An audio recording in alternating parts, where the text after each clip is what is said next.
Bismillahirrahmanirrahim. Assalamualaikum warahmatullahi wabarakatuh.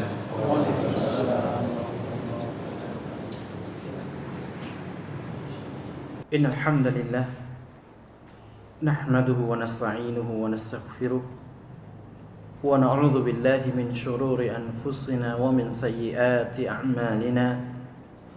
Man yahdihillahu fala mudilla lahu wa man yudlil fala hadiya lahu. Wa asyhadu an la ilaha illallah wahdahu la syarika lah wa asyhadu anna Muhammadan 'abduhu wa rasuluh. Ya ayyuhalladzina amanu taqullaha haqqa tuqatih wa la tamutunna illa wa antum muslimun. Ya ayyuhan nasu taqu rabbakumul ladzi khalaqakum min nafsin wahidah وخلق منها زوجها وبث منهما رجالا كثيرا ونساء واتقوا الله الذي تساءلون به والأرحام إن الله كان عليكم رقيبا يا أيها الذين آمنوا اتقوا الله وقولوا قولا سديدا يصلح لكم أعمالكم ويغفر لكم ذنوبكم ومن يطع الله ورسوله فقد فاز فوزا عظيما.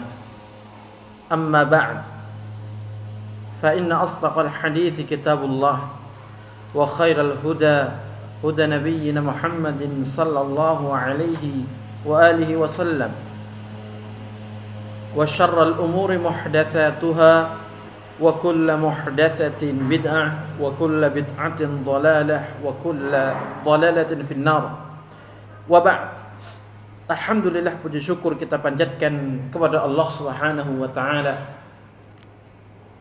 yang mana berkat, rahmat, nikmat, kemudahan dan taufiknya kita bisa meluangkan dari waktu-waktu kita untuk hadir di majelis ilmu yang mulia ini, yang semoga Allah Subhanahu wa taala mencatat amal ini sebagai amal saleh, mencatat sebagai salah satu sebab dari sebab-sebab diangkatnya derajat kita dan dihapuskannya dosa serta kesalahan kita.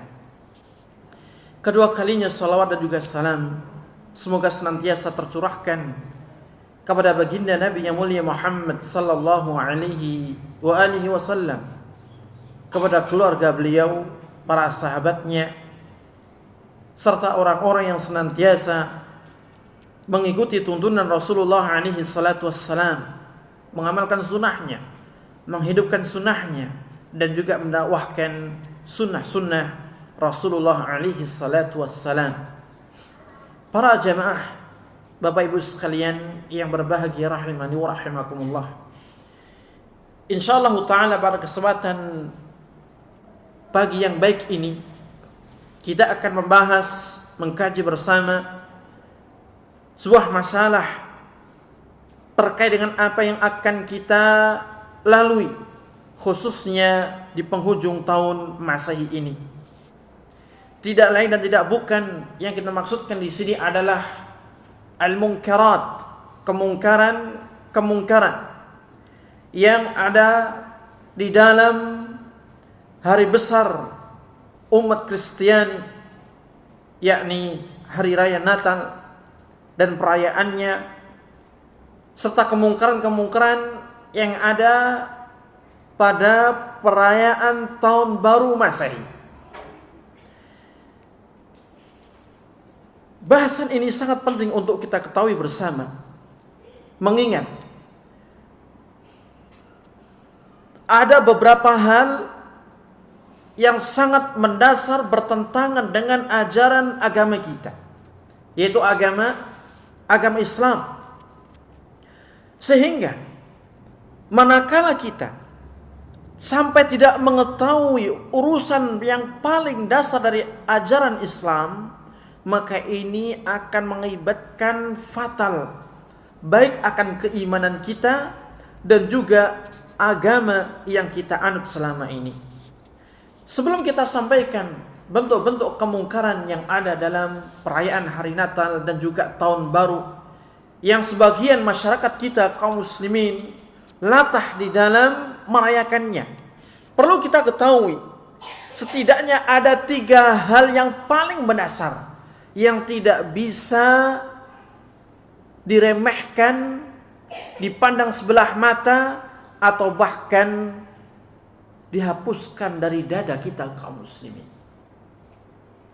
Karena kebanyakan apa yang nanti kemungkaran terjadi pada perayaan-perayaan tersebut tidak akan keluar dari 3 hal yang mendasar yang akan kita sebutkan. Yang pertama yang harus kita ketahui dan harus kita pahami, bahwasannya akidah yang telah ditanamkan oleh Allah Subhanahu wa taala kepada atau ke dalam hati-hati kita, ini merupakan akidah yang tidak bisa digoyahkan. Akidah yang tidak mengenal kata toleran selama itu bertentangan dengan urusan ketuhanan kepada Allah Subhanahu wa taala. Hal ini dibuktikan dengan diturunkannya surat Al-Kafirun kepada Rasulullah alaihi salatu wassalam, yang merupakan jawaban kepada mereka orang-orang musyrik yang mengajak kepada Rasulullah untuk saling bertoleransi di dalam beribadah kepada Tuhannya masing-masing. Wahai Muhammad, kami akan menyembah Tuhanmu selama setahun, manakala kamu juga menyembah Tuhan kami selama setahun penuh. Turunlah ayat tersebut yang menjelaskan bahwasannya urusan akidah tidak bisa diganggu gugat manakala itu bertentangan dengan aqidatut tauhid. Karena dalam masalah akidah yang ada adalah benar dan salah. Tidak ada khilaf dalam masalah tersebut. Wa ma ba'dal haqqi illa ad-dhalal. Tidak ada setelah ada kebenaran datang dari Rasulullah alaihi salatu wassalam kecuali yang lainnya itu adalah kebatilan. Makanya di akhir surat Allah mengatakan lakum dinukum waliyadin.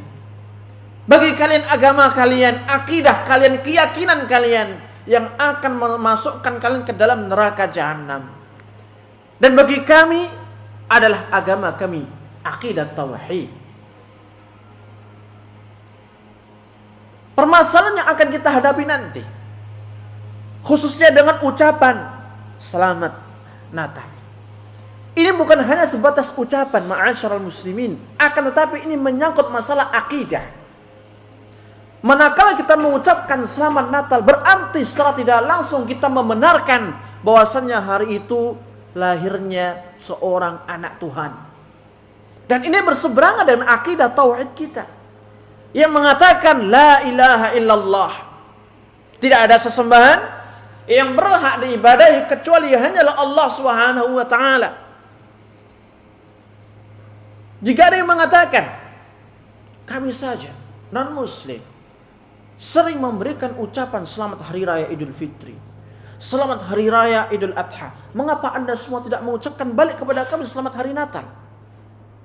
Maka kita balik ucapkan, kalau Anda berani ucapkan syahadat. Apakah mereka berani? Tidak. Kenapa? Karena dalam ucapan syahadat terdapat akidah. Apa? Keesaan kepada Allah yang tidak tertuang di dalam pengucapan selamat hari raya Idul Fitri ataupun Idul Adha. Berbeda ketika kita mengucapkan selamat hari Natal, berarti kita mengakui di situ lahirnya siapa? Nabi Isa sebagai anak Tuhan menurut versi mereka umat Kristiani. Jadi kita kembali, ya.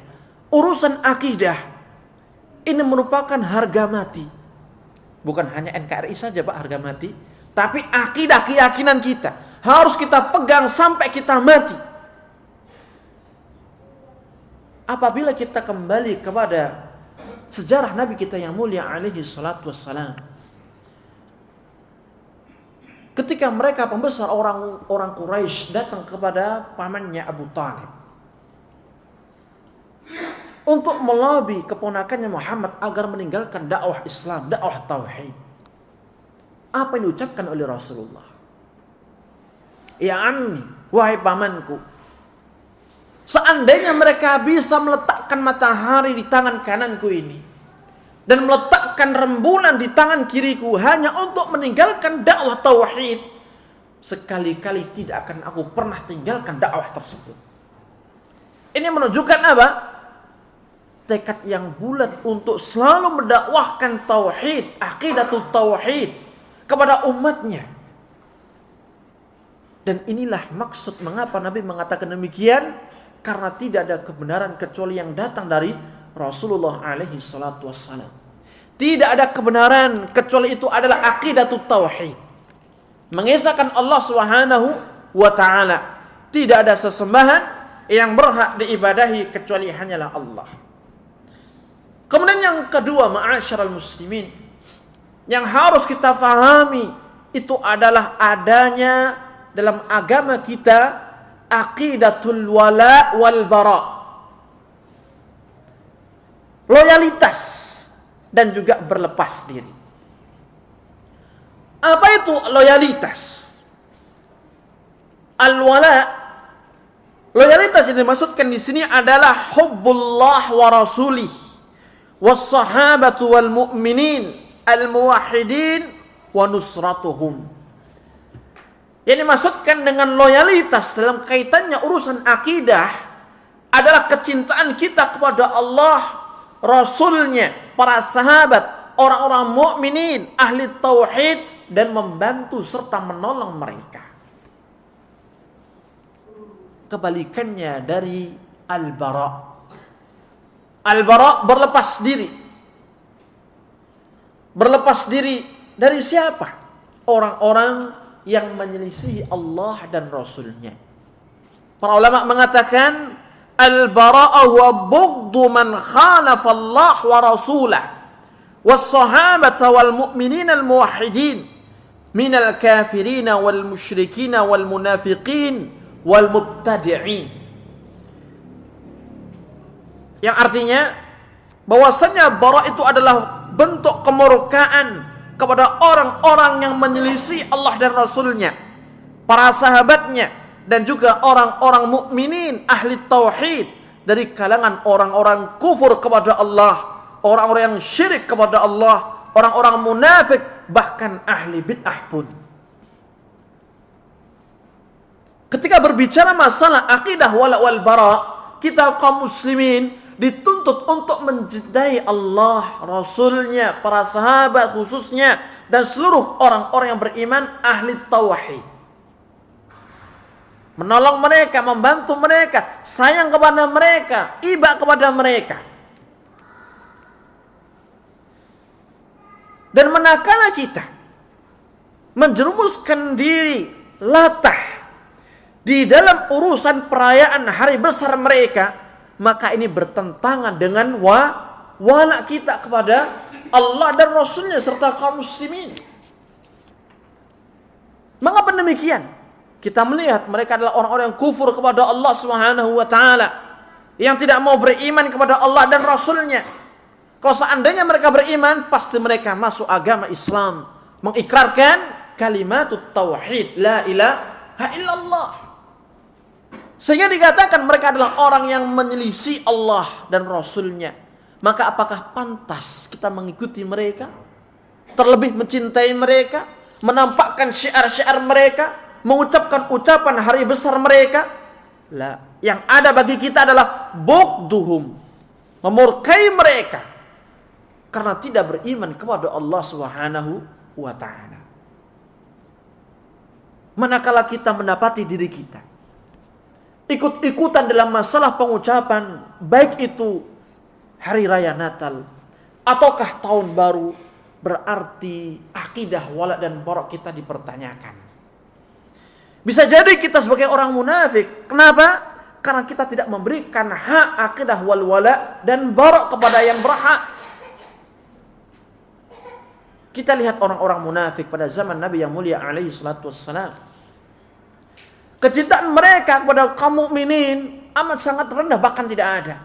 Bahkan kecintaan mereka kepada orang-orang musyrik, orang-orang kufar, bahkan mereka mencintai kehancuran kaum muslimin ketika itu, amat sangat mereka banggakan. Lihat perang Khandaq dahulu. Orang-orang munafikin yang menampakkan keislamannya di hadapan kaum muslimin, di mana mereka pada waktu itu? Apakah mereka bergabung bersama kaum muslimin ataukah mereka membelok kepada pasukan musuh? Kepada pasukan musuh. Itu menunjukkan bahwasannya akidah wala dan bara tidak ada dalam diri mereka, dan kita tidak ingin menjadi orang-orang munafik sebagaimana mereka. Kemudian yang ketiga, ma'asyiral muslimin, perkara yang harus kita fahami bersama adalah tasyabbuh. Dan ini merupakan bencana yang sangat besar yang menimpa umat Islam ketika mereka menyerupai orang-orang non-muslim dalam seluruh aspek agama mereka. Keyakinannya, ibadahnya, zikirnya, dan macam-macam yang lainnya. Memang kita akui, menurut sunnatullah kauniyah yang akan terjadi pada umat Islam, mereka akan mengikuti ahli kitab sedikit demi sedikit. La tattabi'anna sunana man kana qablakum shibran bi shibrin. Benar-benar kalian akan mengikuti sunnahnya orang-orang sebelum kalian dari kalangan ahli kitab sejengkal demi sejengkal. Ini satu sisi. Akan tetapi apakah hal ini terpuji? Tidak. Justru ketika Nabi menyampaikan hal ini, harapannya adalah sebagai peringatan bagi kita untuk menjaga diri kita jangan sampai terjatuh ke dalam bentuk penyerupaan kepada mereka.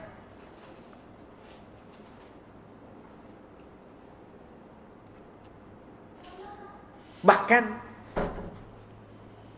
at-tasyabbuh, menyerupai orang-orang kufar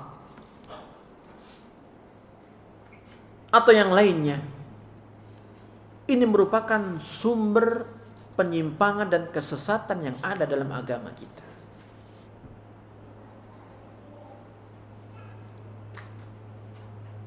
Syekhul Islam Ibnu Taimiyah rahimahullah ta'ala mengatakan di dalam kitabnya Iqtida'us Shiratal Mustaqim, yang artinya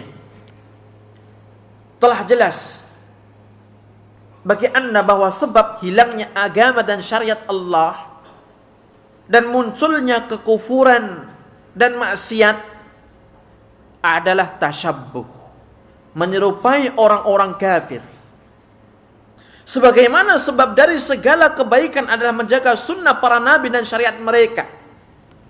Karena itu munculnya bid'ah dianggap sebagai pelanggaran besar dalam agama, meskipun di dalamnya tidak menyerupai orang kafir, apalagi jika berkumpul keduanya, bid'ah dan tasyabbuh. Yang patut kita garis bawahi di sini adalah ucapan beliau, sebab hilangnya agama dan syariat Allah, munculnya kekufuran tidak lain dan tidak bukan disebabkan karena tasyabbuh kepada orang-orang kufar.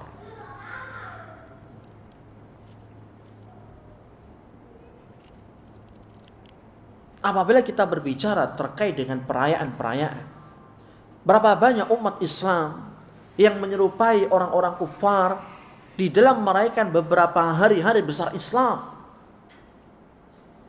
Baik dimulai dari lahirnya Nabi yang mulia alaihi salatu wassalam sampai tahun baru Hijriah. Padahal ini semua tidak ada dalil yang menunjukkan disyariatkan perbuatan tersebut. Tidak ada tuntunan dari Rasulullah alaihi salatu wassalam maupun dari para sahabatnya. Kalau seandainya hal itu baik, lau kana khairan lasabaquna ilaih. Kalau seandainya hal itu baik, niscaya generasi terdahulu, kalangan para sahabat, tabi'in, tabi'ut tabi'in, atba'ut tabi'ut tabi'in dan seterusnya, mereka akan melakukan lebih dulu daripada kita. Inilah tiga perkara ma'asyiral muslimin yang harus kita fahami bersama, bahwasannya ini yang harus kita pegang.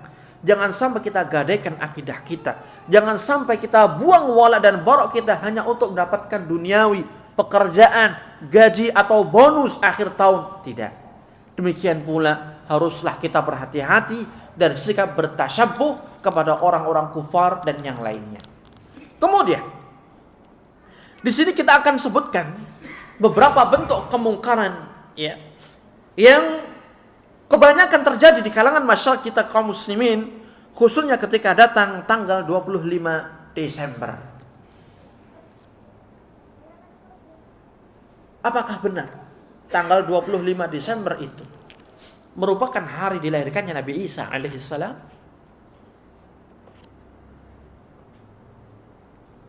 Ada sebuah pertanyaan.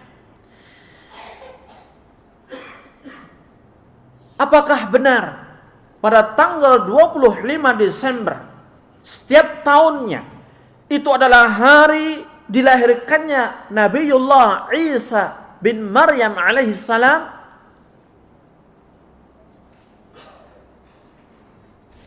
Ketika kita kembali kepada kitab suci kita, Al-Quranul Karim, kita akan dapatkan bahwasannya hari itu bukan hari lahirnya Nabi Isa alaihissalam.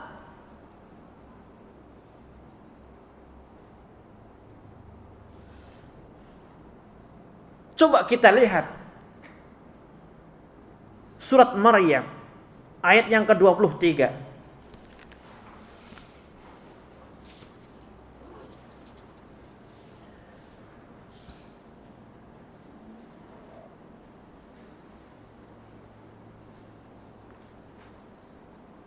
Atau langsung ayat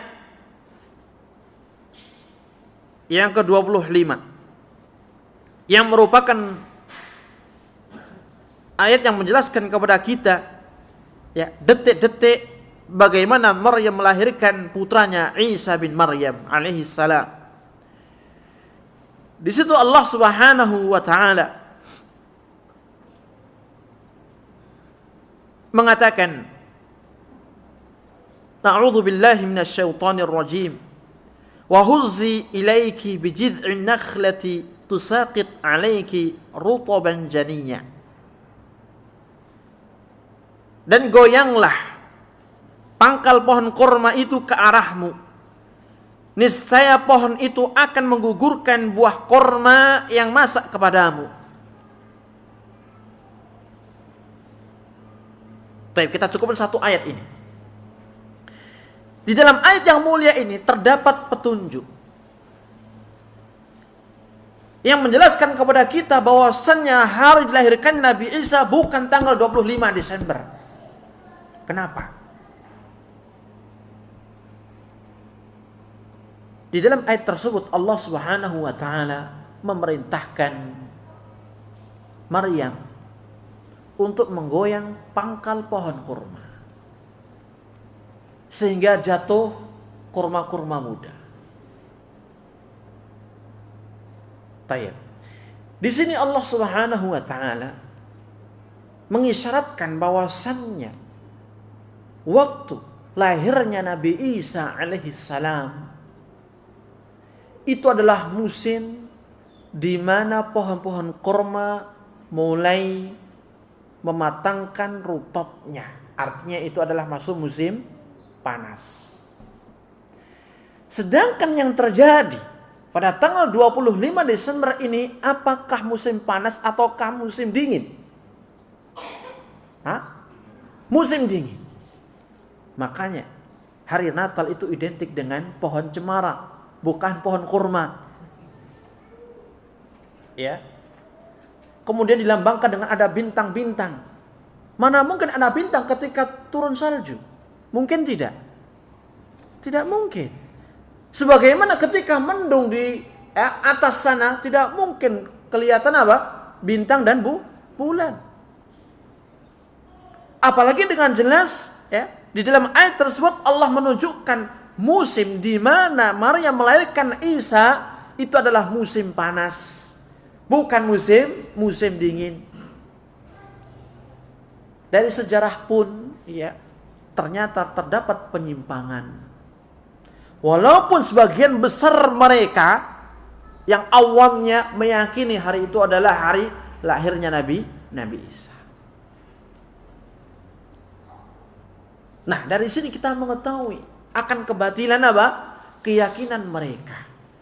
Dari sisi tanggal saja mereka tidak benar di dalam menetapkan kapan lahirnya Nabi Isa alaihissalam. Bagaimana nantinya mau diperingati? Mau memperingati apa? Baik. Sekarang kita masuk ya.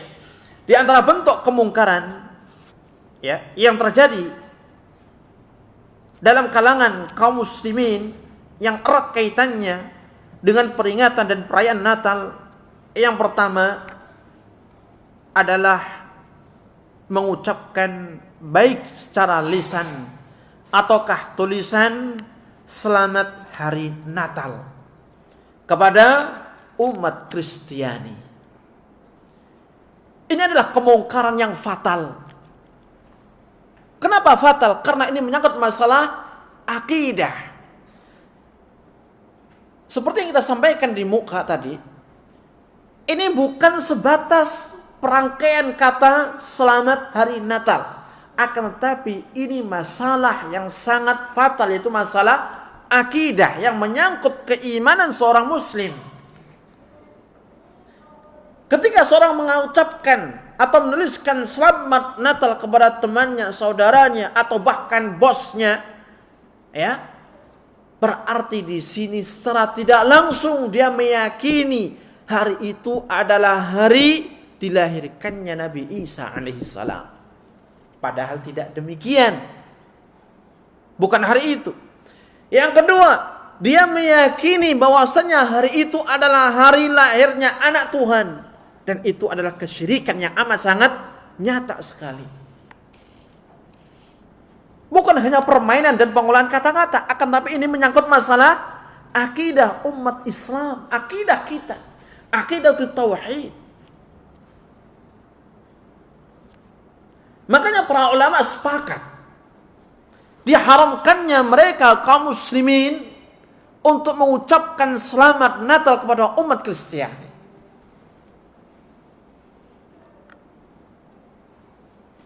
Nanti kita akan dengar intoleran. Artinya apa?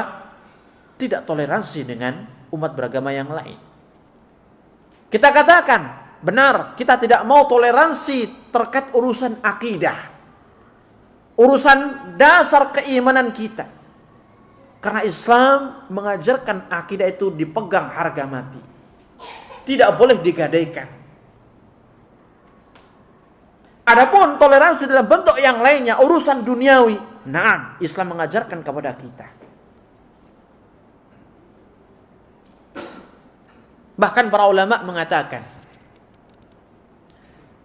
hukum mengucapkan ucapan selamat dalam urusan dunia kepada orang-orang kufar mubah, boleh.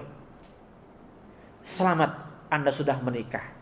Selamat Pak Bos, Anda sudah mendapatkan cucu pertama. Tidak mengapa, urusan dunia. Akan tapi kalau sudah masuk ranah akidah, dari sini Islam mengharamkan kita mengucapkan satu ucapan selamat kepada mereka. Jangankan ucapan selamat, kita memulai salam saja kepada mereka tidak boleh dalam Islam. Betul tidak? Nabi melarang kita mengucapkan salam kepada mereka. Kenapa? Karena hakikatnya tidak ada keselamatan bagi mereka sampai mereka beriman kepada Allah Subhanahu wa taala. Kalau ucapan salam saja tidak boleh kita memulai mengucapkan kepada mereka, lantas bagaimana kita mengucapkan sebuah ucapan yang menyangkut akidah kesyirikan mereka?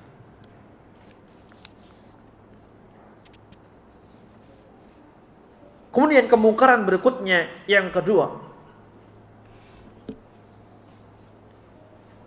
adalah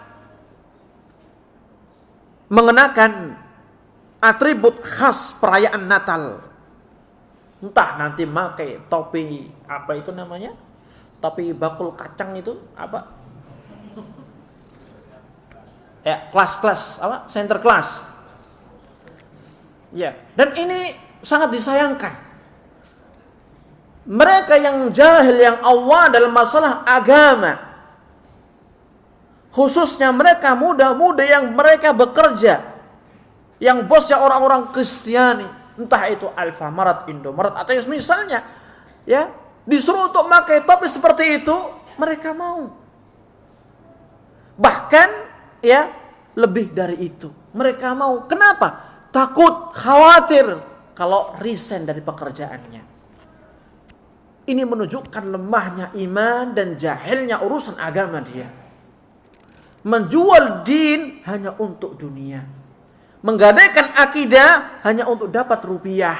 Wal iyadzu billah.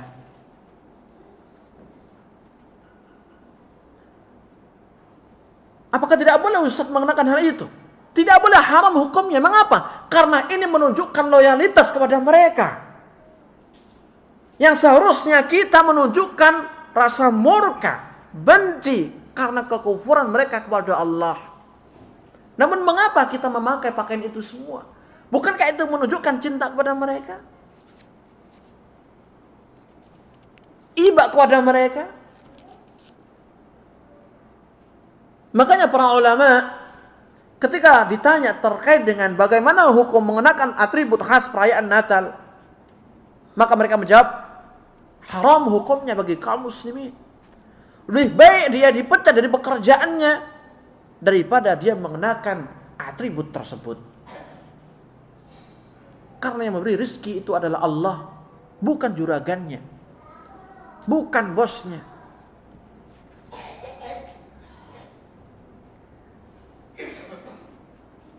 Kemudian yang ketiga,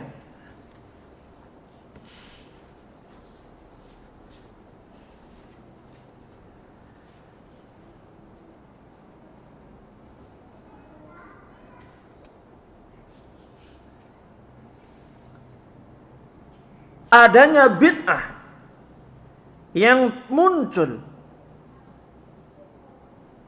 di tengah-tengah umat Islam tatkala mereka memperingati hari kelahiran Nabi. Artinya begini, apabila kita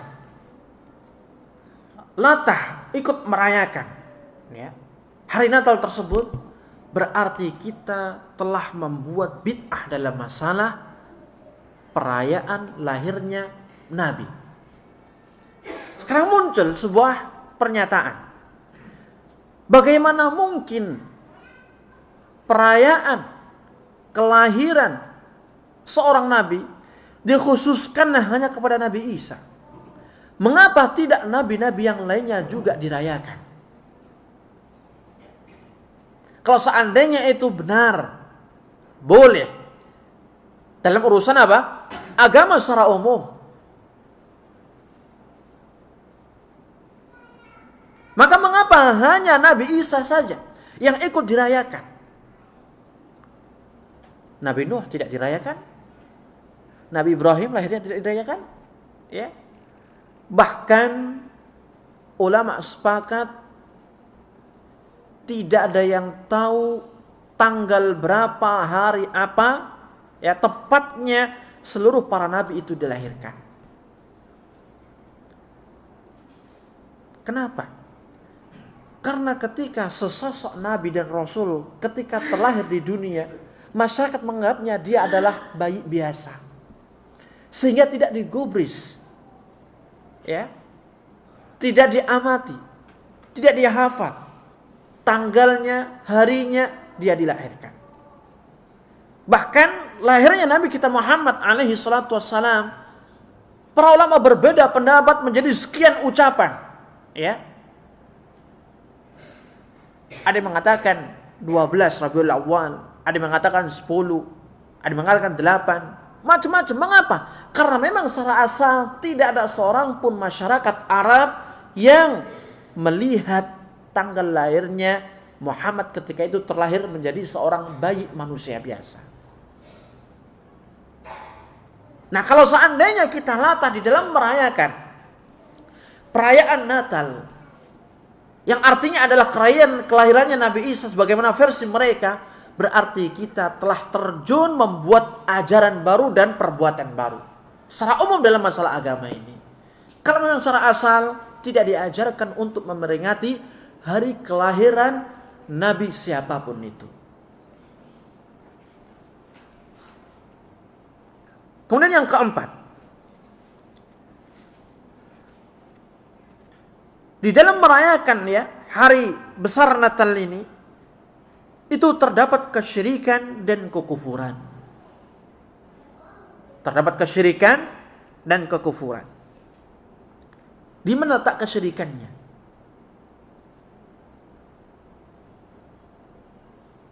Letak kesyirikannya adalah adanya keyakinan bahwasanya Isa itu anak Tuhan, bukan nabi, bukan rasul.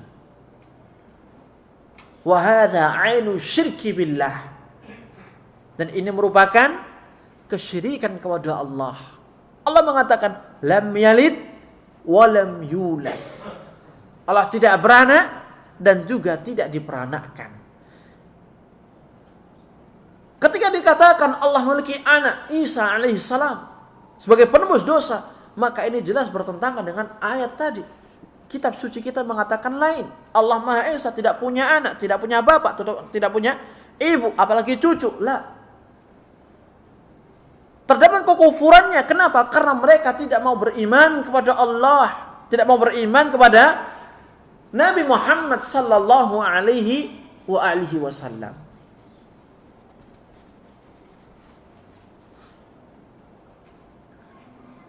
Kemudian yang kelima, di dalam merayakan hari Natal, bagi kita kaum muslimin, berarti di sana ada bentuk tasyabbuh kepada mereka, orang-orang musyrik. Dan ini merupakan kemungkaran yang sangat nyata. Sebagaimana kita jelaskan di awal tadi. Dan yang terakhir adalah menetapkan kebohongan dan kedustaan dari hakikat lahirnya Nabi Isa. Sebagaimana kita singgung di muka, bahwasanya tanggal 25 Desember itu bukanlah hari lahirnya Nabi Isa alaihissalam.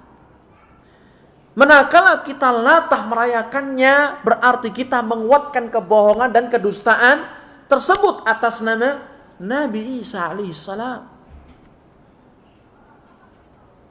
Baik kebohongan dan kedustaan waktu lahirnya, ataukah kedustaan pengangkatan dia sebagai anak Tuhan, padahal dia Nabi dan Rasul Allah, hamba Allah sebagaimana manusia yang lainnya. Wal'iyadzu billah. Nah, dari sini ma'asyiral muslimin, kita mengetahui bahwasannya di dalam urusan hari besar Natal tidak dibolehkan bagi kita sedikit pun mengucapkan, merayakan, baik dalam bentuk lisan, tulisan, atau yang semisalnya, mengingat banyaknya kemungkar yang kita sebutkan di atas. Oleh karena itu, Syekh Muhammad bin Shalih Al-Utsaimin rahimahullah ta'ala, beliau mengatakan di dalam kitab Majmu' Fatawanya, mengucapkan selamat Natal atau perayaan keagamaan lainnya kepada orang-orang kafir adalah perkara haram berdasarkan kesepakatan para ulama. Mengucapkan selamat Natal atau perayaan keagamaan lainnya, entah nanti itu terkait dengan agama Hindu ataukah Buddha, maka ini hukumnya tidak boleh. Perayaan agama lainnya kepada orang-orang kafir adalah perkara haram berdasarkan kesepakatan para ulama, baik ulama dahulu ataukah ulama sekarang. Mengapa demikian? Mengapa tidak boleh? Karena ini menyangkut urusan akidah, dan urusan akidah tidak mengenal toleransi. Yang ada dalam masalah akidah benar dan salah. Kemudian dikatakan oleh beliau rahimahullah ta'ala, karena hal tersebut berarti persetujuan terhadap syiar-syiar kekufuran mereka. Artinya ketika kita ikut mengucapkan selamat Natal atau mungkin hari besar umat yang lainnya, yang notabene umat-umat yang penuh kesyirikan kepada Allah, berarti kita menyetujui, menetapkan, mengikrarkan syiar kekufuran mereka dan ridha dengannya. Dan ini amat bertolak belakang dengan ajaran Islam. Meskipun dia tidak ridha dengan kekufuran itu sendiri, akan tetapi diharamkan bagi seorang muslim untuk menyerupai orang kafir dengan merayakan simbol-simbol kekufuran atau mengucapkan selamat kepadanya. Saya hanya sekedar mengucapkan saja, saya tidak meyakini, saya pun juga tidak ridha. Maka ini ucapan Syekh Muhammad bin Shalih Al-Utsaimin. Meskipun dia tidak ridha dengan kekufuran itu, orang yang mengucapkan selamat Natal atau semisal kepada umat yang lain, akan tetapi kata dia, diharamkan bagi seorang muslim menyerupai orang kafir dengan merayakan simbol-simbol kekufuran atau mengucapkan salam kepadanya. Walaupun Anda tidak meyakini itu benar, walaupun Anda tidak ridha, akan tapi perbuatan Anda yang mengenakan simbol, atribut perayaan tersebut itu cukup menjadikan Anda golongan mereka. Man tasyabbaha biqaumin fahuwa minhum. Barang siapa yang merupai suatu kaum, apalagi menyangkut masalah ibadah mereka, maka orang tersebut golongan mereka. Orang yang menyekutukan Allah Subhanahu wa taala. Wal iyadu billah. Juga diharamkan bagi seorang muslim mengadakan acara-acara terkait dengan momen tersebut. Kata beliau, atau saling tukar hadiah, membagi-bagi kue, makanan, meliburkan pekerjaan dan semacamnya. Berdasarkan sabda Nabi sallallahu alaihi wasallam, "Man tashabbaha biqaumin fahuwa minhum." Siapa yang menyerupai satu kaum, dia adalah bagian dari mereka.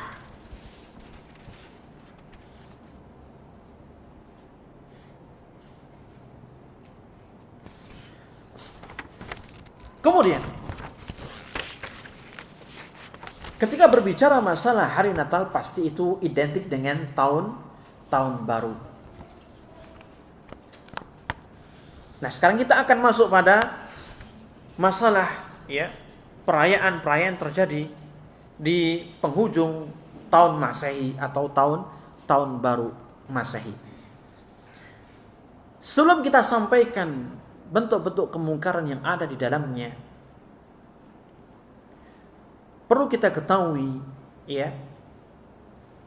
sejarah dari tahun Masehi atau perayaan tahun baru Masehi.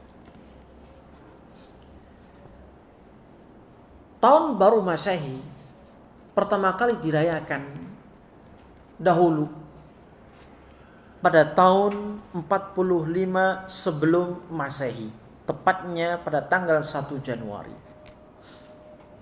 Ini menunjukkan bahwasannya merayakan tahun baru Masehi ini kebiasaan dan adat orang-orang kufar, bukan dari Islam.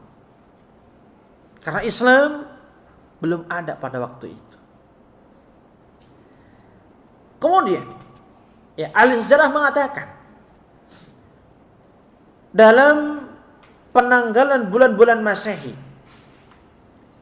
yang awalnya kebanyakan nama-nama bulan itu diambil dari nama-nama sebagian dewa, namun ada 2 bulan yang dirubah namanya oleh seorang pembesar Romawi. Juli yang kita kenal dengan bulan Juli. Itu awalnya disebut dengan istilah Quintilis. Namun hal ini diganti dengan nama Julius yang merupakan nama kaisar Romawi ketika itu yang bernama Julius Kaisar. Demikian pula Agustus yang awalnya itu merupakan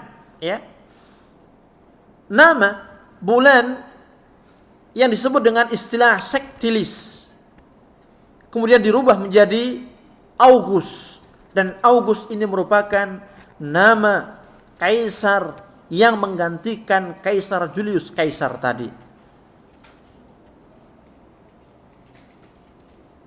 Kemudian penanggalan Masehi sebelum diangkatnya Kaisar Julius tadi, awalnya dia berjalan menurut penanggalan Romawi kuno. Kemudian ketika dia itu memegang tampuk kepemerintahan, menjadi raja, pembesar, imperium, dia mengubah penanggalan tersebut berdasarkan peredaran matahari. Dan dalam hal ini dia dibantu oleh salah seorang astronomi yang berasal dari Iskandaria yang bernama Sosigenes. Yang di situ dia menetapkan dalam satu tahun ada 367 hari. Dan dia juga menetapkan pada penanggalan tersebut harus ada tambahan satu hari pada setiap 4 tahun sekali. Yang biasa hal itu kita dapati di bulan Februari. Nah, ini sepintas terkait dengan penanggalan atau kalender bulan Masehi. Artinya, bulan Masehi ini bukanlah bulan agama atau bulan umat Islam.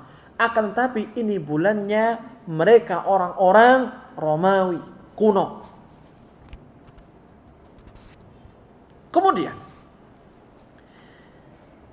ketika kita berbicara masalah perayaan tahun baru,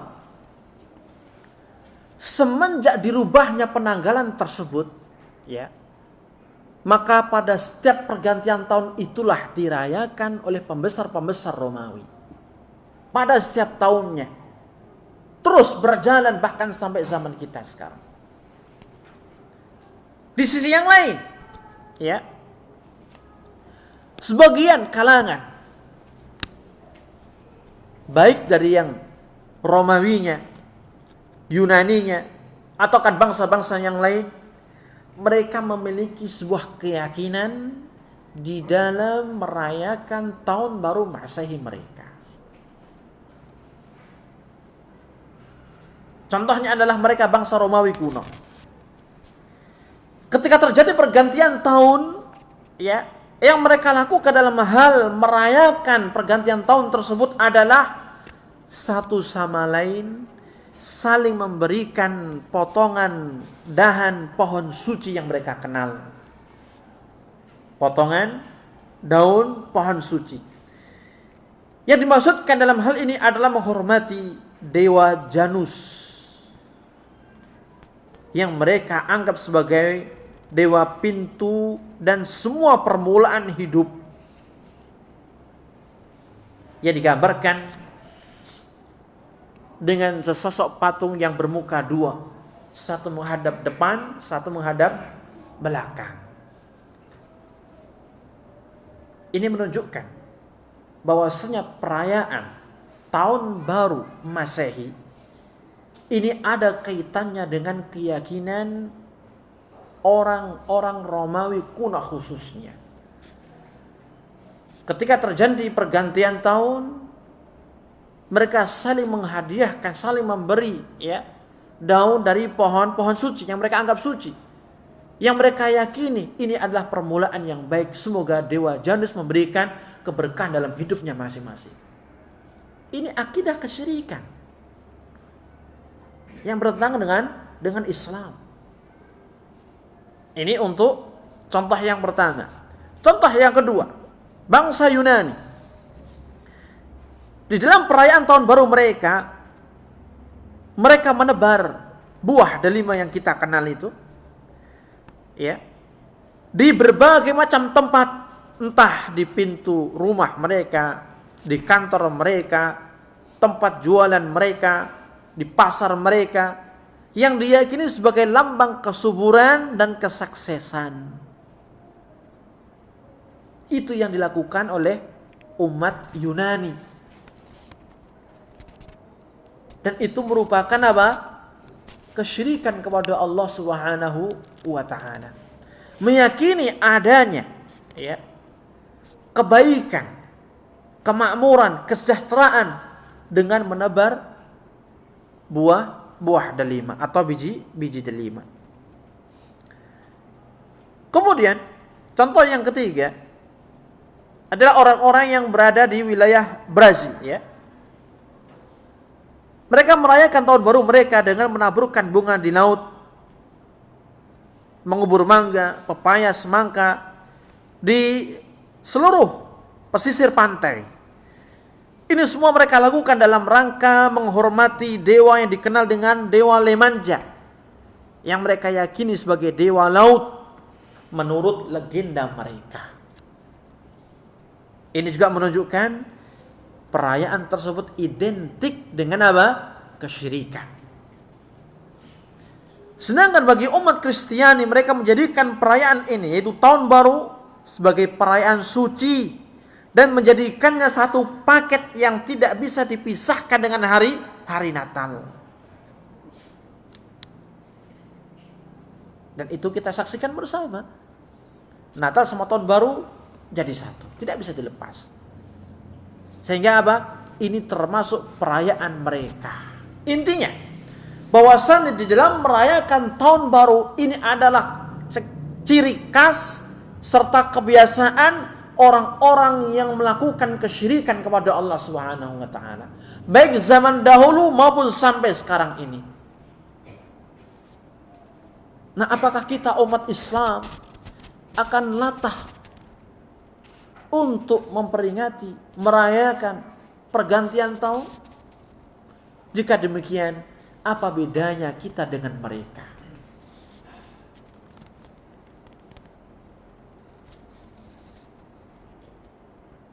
Dari sini, ma'asyiral muslimin, kita bisa menyimpulkan bahwa perayaan tahun baru Masehi yang biasanya diperingati, dirayakan di akhir bulan Desember, maka ini semuanya hakikatnya adalah perkara yang diharamkan dalam Islam. Mengingat ini adalah perayaan orang-orang musyrik dari kaum bangsa Romawi, Yunani, ataukah orang-orang kufar yang lainnya yang mereka meyakini adanya sesembahan selain Allah Subhanahu wa taala. Makanya para ulama rahimahumullah taala sepakat hukum merayakan tahun baru Masehi itu adalah haram. Mengapa? Kembali bahwasannya hari itu adalah hari perayaan orang-orang musyrik kepada Allah Subhanahu wa taala. Walaupun sebagian yang mengatasnamakan dai yang menyeru kaum muslimin kepada Islam membolehkan hanya sebatas melekan, begadang, makan-makan dan yang semisalnya. Apakah ini benar? Kita katakan tidak. Nanti kita akan jelaskan. Tapi sekarang kita masuk pada al-munkarat, yaitu kemungkaran-kemungkaran dalam perayaan tahun baru Masehi. Kemungkaran yang pertama adalah ikut merayakan. Baik merayakan dalam hal ini seorang begadang sampai tengah malam, kan begitu biasanya, Pak. Pergantian tahun semuanya tidak tidur. Dari mulai kakek sampai bayi tidak tidur. Kenapa tidak bisa tidur bayinya? Ada suara petasan, nangis terus setiap malam. Kemudian ada juga di antara masyarakat kita, bahkan kita dulu ya belum mengenal ilmu, ikut juga bakar-bakar jagung. Kemudian makan bersama beleh bebek, ya kan? Ya 12 tet kita makan bersama di tengah-tengah perempatan jalan. Masih ingat itu kita? Ya. Sampai jam berapa? Sampai jam 2 sampai jam 3 baru bubar. Habis itu apa? Tidur. Bangun-bangun jam 9. Subuhnya mana? ma'assalamah sudah. Ini semuanya terkategori perayaan. Demikian pula kita entah nyumut mercon, kembang api, ya, atau kembang jepun disumut sekalian. Itu juga masuk kategori perayaan. Ingat sebuah hadis yang sahih yang diriwayatkan oleh Imam Al-Bukhari. Nabi yang mulia alaihi salatu wassalam, ya, ketika beliau datang ke kota Madinah, mereka mendapati orang-orang Ansar dari kalangan suku Aus dan Khazraj bergembira ria, ya, bersenang-senang, bermain, makan-makan pada 2 hari besar mereka, Nairuz wa Mihrajan. Yang mana 2 hari besar ini merupakan hari besarnya orang Majusi. Lantas Nabi pun melarang mereka dan memberitahukan bahwasannya Allah memberikan kepada mereka 2 hari besar dalam Islam, Idul Fitri dan Idul Adha. Mereka orang-orang Ansar ketika itu belum tahu ilmu, ikut merayakan dengan cara apa? Bermain, makan. Walaupun mereka tidak terlibat langsung dalam ritual-ritual perayaan tersebut sebagaimana orang Majusi. Ini menunjukkan, ya, bahwasanya hanya sebatas kita bersenang-senang, bergembira, makan bareng, ya, main-main di hari tersebut termasuk kategori merayakan. Dan itu dilarang oleh Rasulullah alaihi salatu wassalam. Nah, dari sini kita tahu, ya, bahwasanya ucapan yang mengatakan boleh kita merayakan, ya, tidak nyumut kembang api, tidak apa-apa, yang penting kita makan bersama, itu keluar dari perayaan. Tidak, itu salah. Apapun yang dilakukan di malam tersebut, baik itu kita makan bareng bersenang-senang, ya, atau yang semisalnya, itu tidak terlepas dari perayaan terhadap pergantian tahun atau tahun baru Masehi tersebut. Apalagi saling mengucapkan selamat tahun baru. Itu masuk dalam apa? Merayakan tahun baru tersebut.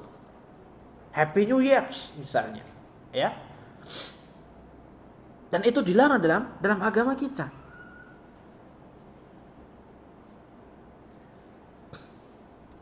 Al-Imam Ibnul Qayyim beliau mengatakan dalam sebuah buku Ahkamu Ahli Zimmah,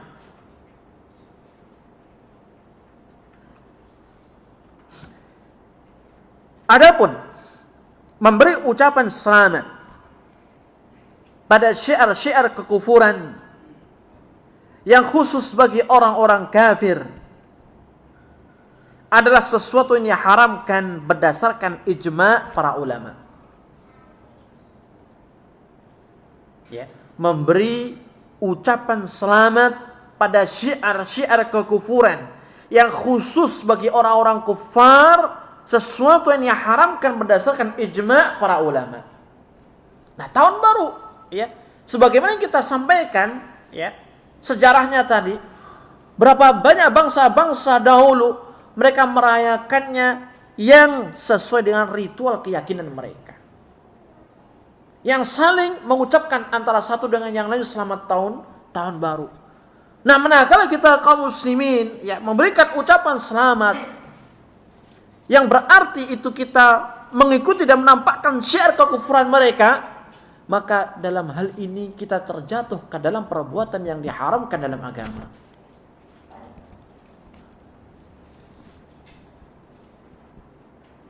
Yang kedua, di antara kemungkaran yang lainnya, adanya bentuk tasyabbuh, yaitu menyerupai kepada orang-orang kufar, orang-orang musyrikin.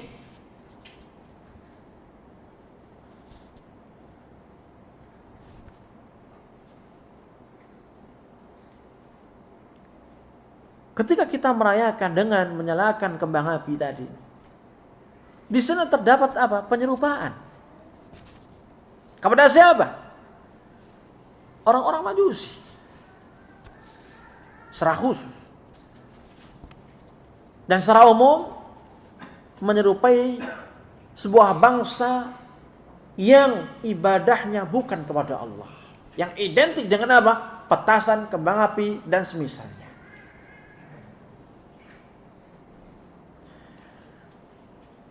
Jika kita merayakan, menutup jalan rame-rame, kita berbahagia di situ, berarti kita menyerupai orang-orang kufar pada zaman dahulu, baik Romawi kuno, Yunani kuno, dan seterusnya.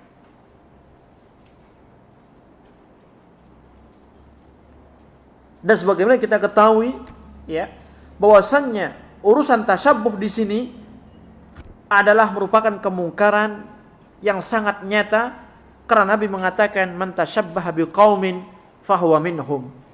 Barang siapa yang menyerupai sebuah kaum, maka dia adalah golongan mereka.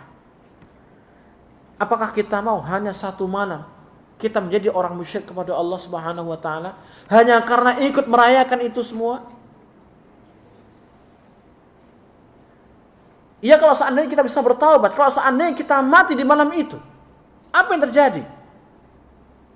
Bukankah kita menjadi golongan mereka dengan ikut latah merayakan perayaan tahun baru tersebut, dan sekali-kali kita tidak tahu kapan kita mati?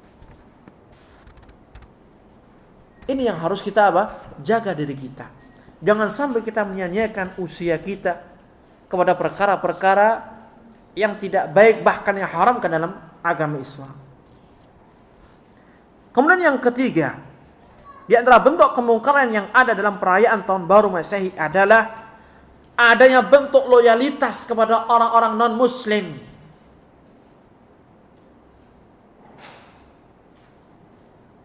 Kita tahu, ya, manakala penghujung atau akhir bulan Desember, seluruh umat manusia, bukan hanya Indonesia, Sabang sampai Merauke-nya, seluruh penjuru benua yang ada, yang notabene orang-orang kufar, di malam itu mereka merayakan pergantian tahun. Dan itu merupakan kebiasaan mereka dari zaman kuno dahulu. Nah, manakala kita latah merayakan kepada mereka, berarti kita menunjukkan loyalitas kita kepada siapa? Mereka.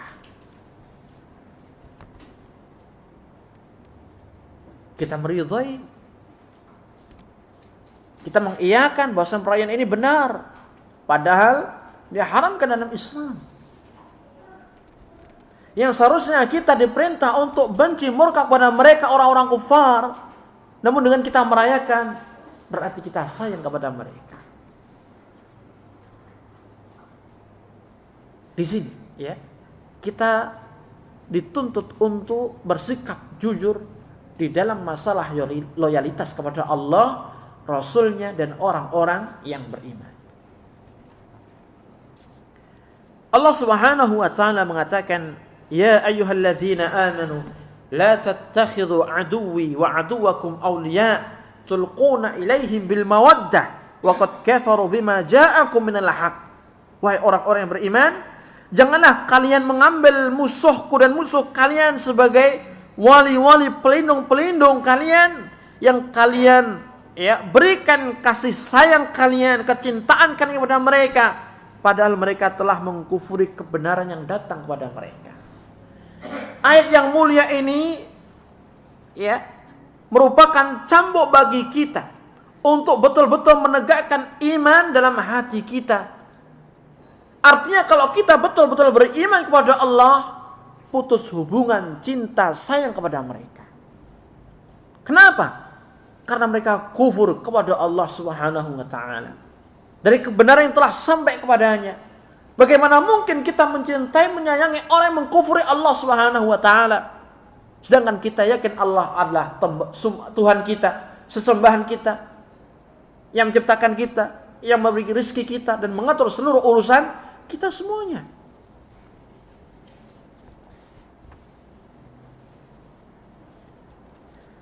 Kemudian yang keempat, Merayakan tahun baru Masehi berarti kita merekayasa amalan tanpa tuntutan atau tanpa tuntunan. Ya.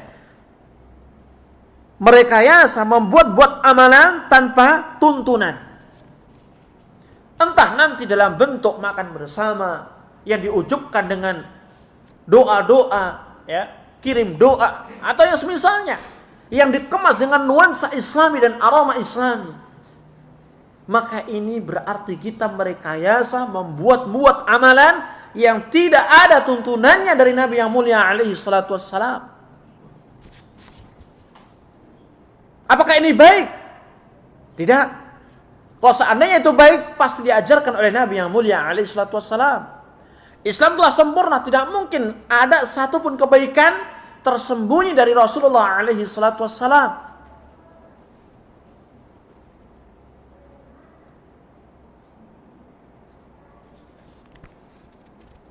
Lau kana khairan lasabaquna ilaihi. Kalau seandainya hal itu baik, pasti ya telah dilakukan oleh generasi sebelum kita.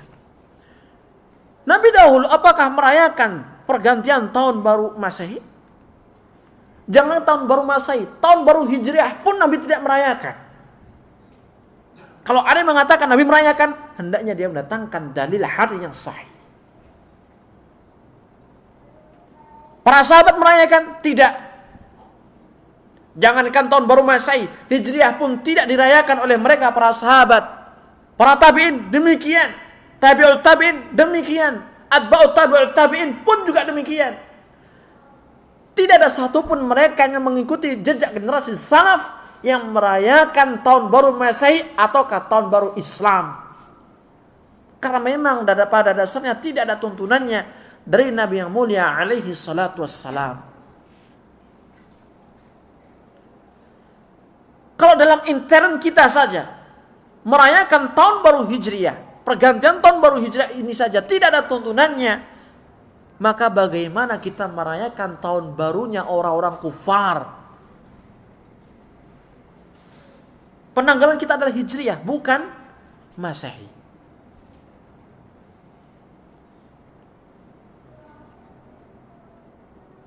Kemudian yang kelima, di antara kemungkaran yang terjadi di dalam merayakan tahun baru Masehi adalah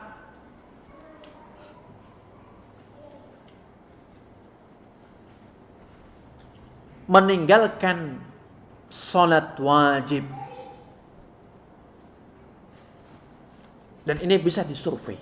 Masing-masing kampung, siapa yang salat subuh di masjid pada tanggal 1 Januari nanti?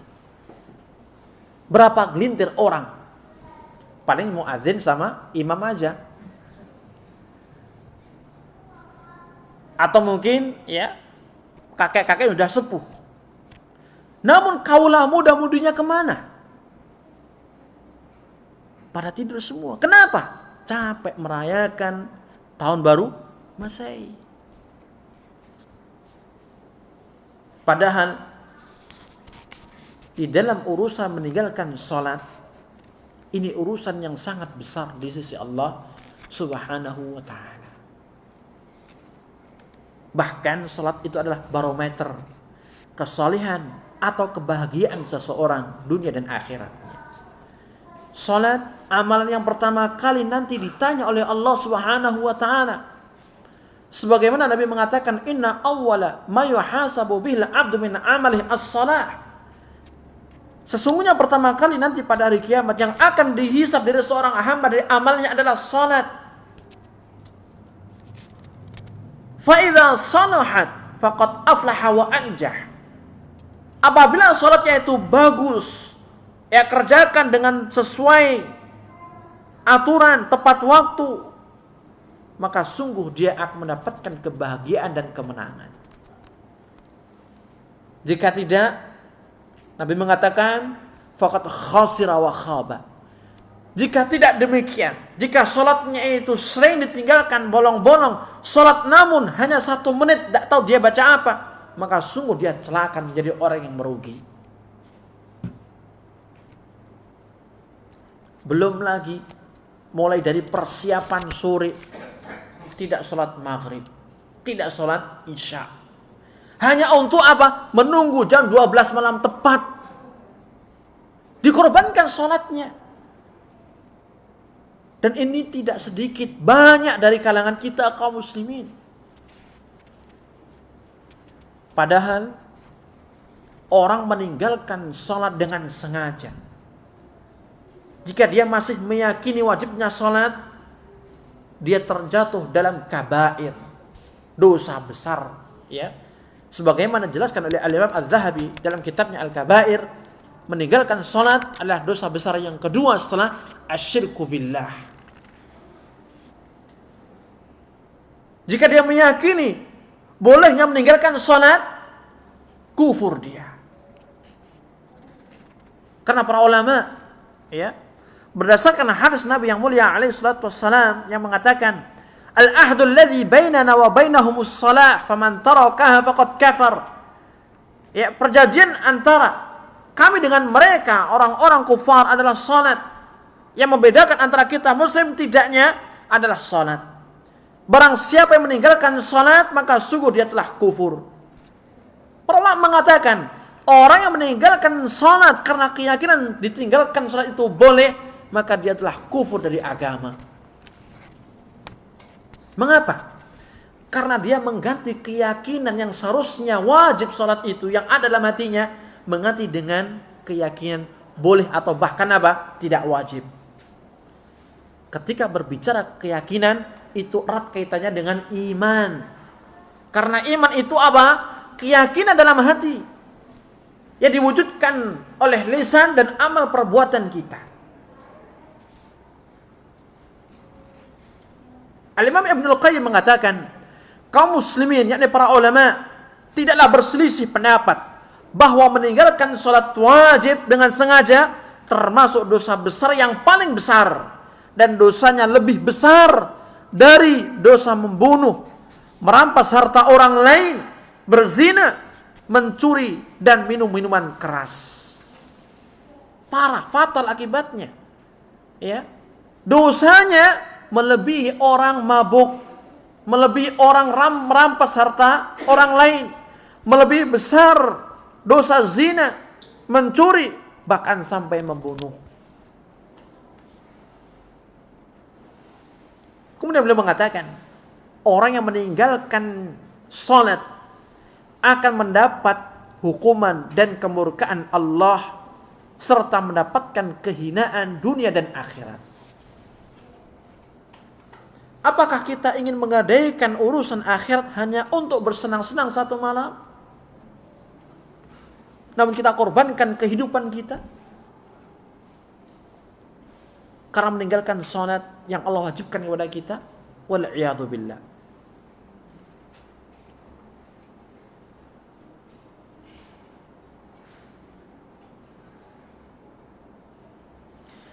Kemudian Al-Imam Az-Zahabi juga mengatakan di sini, orang yang mengakhirkan salat hingga keluar waktunya termasuk pelaku dosa besar. Karena dia terkategori orang yang sahun, lalai akan salatnya. Di antara penafsiran dari ulama ahli tafsir adalah mengakhirkan atau mengerjakan salat di luar waktunya. Dan meninggalkan salat, yakni satu salat saja, dianggap seperti orang yang berzina dan mencuri, bahkan lebih parah lagi. Karena meninggalkan salat atau luput darinya termasuk dosa besar. Oleh karena itu orang yang meninggalkannya sampai berkali-kali termasuk pelaku dosa besar sampai dia bertaubat kepada Allah. Kemudian beliau mengatakan, sesungguhnya orang yang meninggalkan salat termasuk orang yang merugi, orang yang celaka, dan termasuk orang-orang yang mujrim, yakni orang yang berbuat dosa kepada Allah Subhanahu wa ta'ala. Berikutnya kemungkaran yang keenam.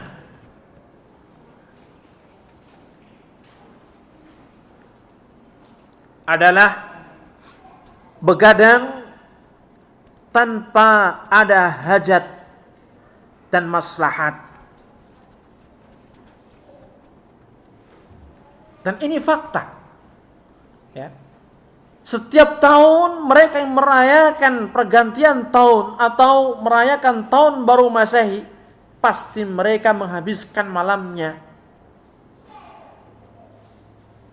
dalam rangka merayakan hal tersebut.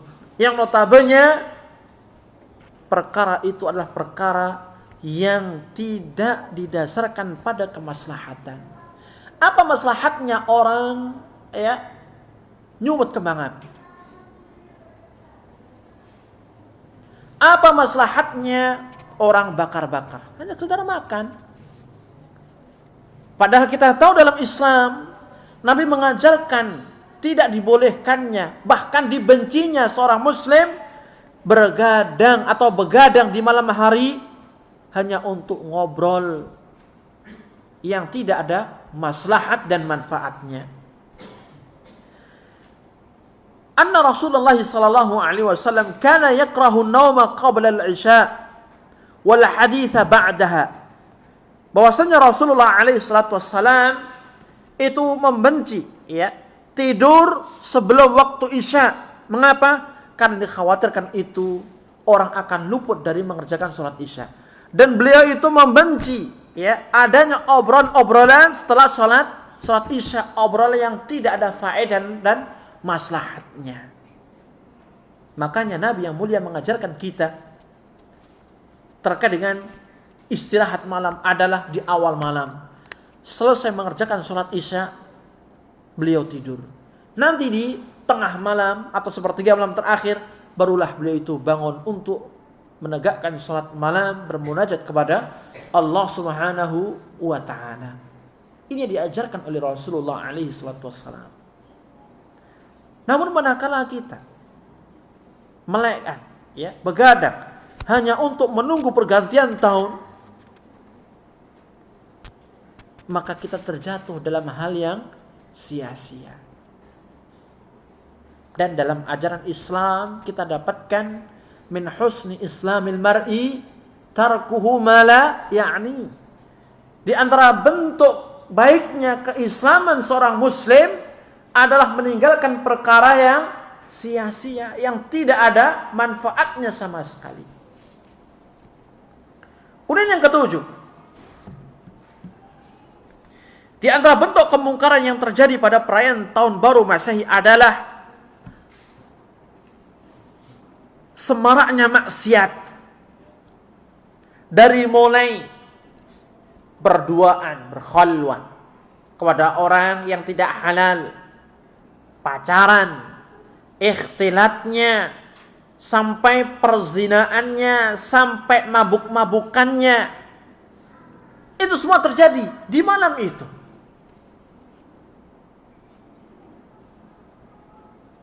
Bahkan yang banyak terjadi pada kaulah muda-mudi generasi Islam adalah keluar dari rumah berduaan, pulang jam 3. Belum lagi satu sama lain berikhtilat di tempat yang sama, laki perempuan campur yang mengumbar auratnya. Nabi yang mulia alaihi salatu wasallam mengatakan, kutiba ala bani Adam nasibuhu minaz zina mudrikun dzalik la mahalah. Ditetapkan pada manusia ini bagiannya dari zina yang tidak bisa menghindar darinya. Fal ainani zinahuman nazar. Dua mata, bentuk zinanya adalah melihat kepada perkara yang diharamkan oleh Allah, melihat auratnya wanita yang bukan istrinya. Wal udhunani zinahumal istima'. Dua telinga zinanya adalah mendengar perkara yang batil, mendengar kemungkaran, mendengar perkara-perkara maksiat, ayat-ayat Allah diingkari, hadis-hadis Nabi direndahkan dan dicela. Wal lisanu zinahul kalam. Dan lisan pun bentuk zinanya adalah berucap, mengucapkan yang batil, menentang kebenaran, merendahkan ayat Al-Quran, menolak syariat Islam, dan melecehkan sabda-sabda Nabi yang mulia alaihi salatu wassalam. Wal yadu zinahal batshu, dan tangan zinanya adalah dengan cara memukul orang yang tidak bersalah. War rijlu zinahal khuta, dan kaki zinanya adalah langkah atau berjalannya ke tempat-tempat yang dimurkai oleh Allah, tempat-tempat maksiat. Wal qalbu yahwa wa yatamanna wa yusaddiqu dzalikal farju wa yukadzibu.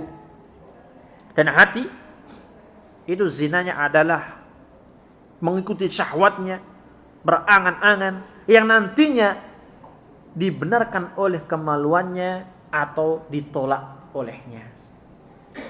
Hadis yang mulia ini menunjukkan kepada kita, ma'asyiral muslimin, ya, apa yang kita miliki dari mulai mata kita, telinga kita, tangan kita, kaki kita, bahkan hati kita, bahkan kemaluan kita, itu semuanya amat sangat memiliki potensi besar terjatuh ke dalam perzinaan. Walaupun ya tidak termasuk atau tidak masuk pada kategori zina dengan kemaluan. Mengapa? Nabi yang mulia alaihi salatu wassalam mengatakan hal demikian. Karena kaidah mengatakan al-mutasabbib kal mubashir. Sesuatu yang menjadi sebab itu dihukumi seperti pelaku.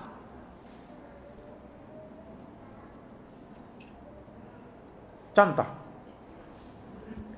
dalam sebuah hadis yang sahih, ketika seorang wanita keluar mengenakan parfumnya, maka dihukumi sebagai orang pezina, kata Nabi yang mulia alaihi salatu wassalam. Mengapa? Ya, karena dia menebar sebab. Apa itu? Bau harum, minyak wangi, yang ini akan menyebabkan seorang terjatuh dalam perzinaan. Sehingga dalam hal ini dihukumi sama, ya. Penyebab sama halnya dengan apa? Pelaku. Dan kita memiliki potensi ke sana. Ya. Apalagi manakala kita latah untuk merayakan tahun baru Masehi dengan nimbrung bareng-bareng di tempat alun-alun misalnya, ya. Laki perempuan campur, ya. Ada yang buka auratnya, bahkan ada sampai telanjang, pakaian adiknya dipakai sampai ketat-ketat. Dan ini semuanya adalah apa? Perkara yang mungkar. Mata pasti melihat. Walaupun hati mengingkari awalnya, keduanya tidak ada lagi pengingkaran. Kemudian yang kedelapan adalah tabdzir, pemborosan, ya. Hal ini terjadi banyak ketika kita mengamati. Dan yang paling semarak itu adalah adanya petasan atau kembang api yang dinyalakan di malam tersebut. Berapa rupiah, bukan hanya ratusan, bahkan sampai puluhan juta dikeluarkan hanya untuk melihat keindahan kembang api yang ada di langit. Hanya semalam ratusan juta lenyap. Bukankah ini pemborosan? Bukankah ini tabdzir? Padahal Islam mengajarkan kita untuk tidak bersikap tabdzir. Bahkan tabdzir itu adalah sifat khasnya siapa? Syaitan. Allah mengatakan, "Wala tubadzir tabdzira, innal mubadzirina kanu ikhwanasy syayatin." Janganlah kalian berbuat boros, karena sesungguhnya boros itu, yaitu orang-orang yang berbuat boros adalah saudaranya syaitan. Al-Imam Ibnu Katsir mengatakan, Allah ingin membuat manusia menjauh sikap boros atau menjauhi sikap boros dengan mengatakan, dan janganlah kamu menghambur-hamburkan hartamu secara boros. Sesungguhnya pemboros-pemboros itu adalah saudara-saudara syaitan. Dikatakan demikian karena orang yang bersikap boros itu menyerupai setan dalam hal ini. Mau kita jadi setan? Tentu tidak mau. Kenapa? Karena tidak ada tempat yang terbaik bagi setan kecuali jahanam.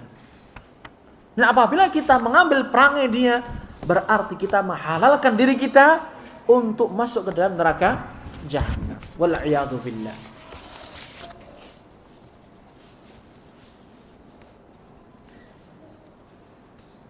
Kemudian di sini kita tambahkan ya, ucapan beberapa ulama di antaranya dari para sahabat Abdullah bin Mas'ud dan Ibnu Abbas yang mengatakan terkait dengan definisi tabdzir. Apa itu tabdzir? Dikatakan tabdzir adalah menginfakkan sesuatu bukan pada jalan yang benar. Menginfakkan sesuatu yaitu hartanya kepada bukan jalan yang benar. Ya, kita nyalakan kembang api. Berada di atas jalan yang benar tidak? Tidak. Kita bakar-bakar jagung dalam rangka perayaan tahun baru Masehi, berada di atas jalan benar tidak? Tidak. Walaupun kita ngadakan pesta makan bareng, nyembelih kambing misalnya, namun dalam rangka perayaan hari tersebut tabdzir tidak? Tabdzir. Karena dikatakan tabdzir itu adalah pemborosan, yaitu menginfakkan sesuatu bukan pada jalan yang benar. Kalau kita menginfakkan jutaan milik kita untuk membangun masjid, menyantuni orang miskin, fuqara, anak yatim, itu bukan tabdzir. Dan itu adalah amal saleh. Mujahid mengatakan, seandainya seseorang menginfakkan seluruh hartanya dalam jalan yang benar, itu bukanlah tabdzir. Seperti yang barusan kita sampaikan, ya. Orang yang menginfakkan seluruh hartanya seperti siapa? Abu Bakar As-Siddiq. Semuanya diinfakkan di jalan Allah, itu bukan tabdzir. Sebaliknya, namun jika seorang menginfakkan 1 mud saja di jalan yang keliru, itu dinamakan tabdzir.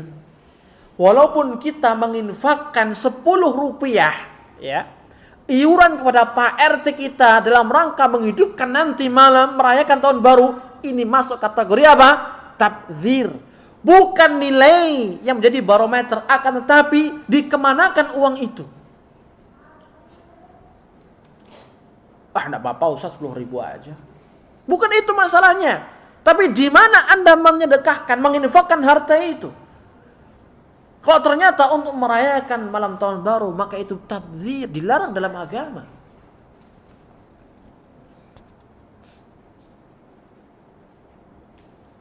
Kemudian, ya, Qatadah juga mengatakan yang namanya tabdzir adalah mengeluarkan nafkah, itu harta, dalam berbuat maksiat kepada Allah. Merayakan tahun baru Masehi, maksiat kepada Allah pada jalan yang keliru dan pada jalan untuk berbuat kerusakan. Baik. Yang ke-9,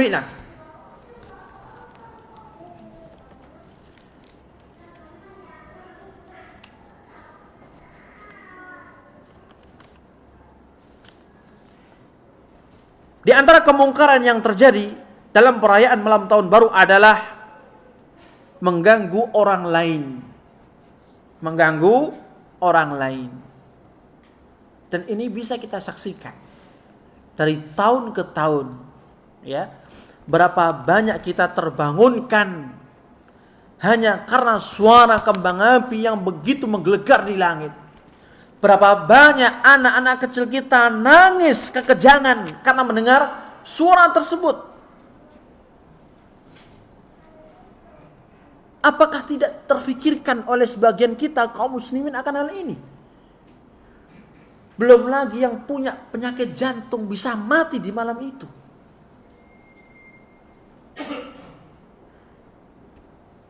Padahal dalam Islam tidak boleh hukumnya mengganggu orang lain. Al-muslimu man salimal muslimuna min lisani wa yadih. Orang muslim yang sejati itu adalah orang yang mana muslim yang lainnya merasa aman dari lisan dan tangannya. Kalau kita tidak merasa aman dari masyarakat, dari saudara kita karena mereka menyalakan kembang api tengah malam, maka dalam hal ini dipertanyakan keislaman dia. Bukan muslim yang baik namanya jika mengganggu masyarakat muslim yang lainnya sedang istirahat.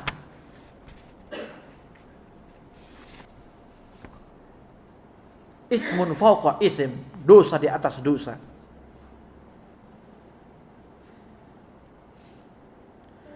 Al-Imam Ibnul Battal mengatakan yang dimaksud dengan hadis ini adalah dorongan agar seorang muslim tidak menyakiti kaum muslimin lainnya, baik dengan lisan, tangan, dan seluruh bentuk menyakiti lainnya. Al-Hasan Al-Basri mengatakan orang yang baik adalah orang yang tidak menyakiti walaupun itu hanya menyakiti seekor semut. Islam mengajarkan kemuliaan akhlak untuk tidak memberikan dampak negatif atau kemudaratan atau gangguan kepada yang lainnya. Kemudian yang terakhir, ma'asyiral muslimin, yang ke-10 adalah menyia-nyiakan waktu. Dan ini tidak bisa dilepaskan. Orang yang merayakan malam tahun baru pasti menyia-nyiakan waktunya. Mana ada orang merayakan malam tahun baru dengan semaan, khataman. Justru itu akan menjadi perkara bid'ah dalam agama. Bahkan yang terjadi apa? Habis isya, kebanyakan pada keluar semua.